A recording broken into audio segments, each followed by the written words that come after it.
গোলাপগঞ্জের 17 জন DC ছিলেন, বাংলাদেশ পরিচালনা করেছেন। দুঃখজনক হলেও সত্যি, সেই গোলাপগঞ্জের ঐতিহ্য বিনষ্ট হতে যাচ্ছে। আমরা বলব, গোলাপগঞ্জ তথা সিলেট বিভাগের 42টা উপজেলায় সেই মাদক বিরোধী সচেতনতা গড়ে তুলতে হবে। পাশাপাশি প্রশাসনের কমিশনরা বাদ দিতে হবে।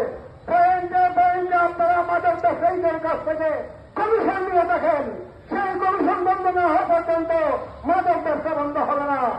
অনুরোধ করব, আমরা যদি আমাদের ছেলেমেয়েদের প্রতি নজর রাখি, আমরা অভিভাবকরা স্কুল কলেজের বয়স কোথায় যায় সেদিকে নজর রাখতে হবে। আমাদের শিক্ষকদেরকে অনেক নজর রাখতে হবে। একটি জিনিস বলতে হয়, আমাদের প্রধানমন্ত্রী বলেছেন দুর্নীতির বিরুদ্ধে আমরা এগিয়ে যাব, কিন্তু দুঃখজনক হওয়া সত্যি আমাদের প্রত্যেকটি কাজে কমিশন দিতে হয়। প্রতিটি পয়েন্টে আপনার সুনামগঞ্জ থেকে শুরু করে হরিগঞ্জের বাংলাঘাট পর্যন্ত ঠিক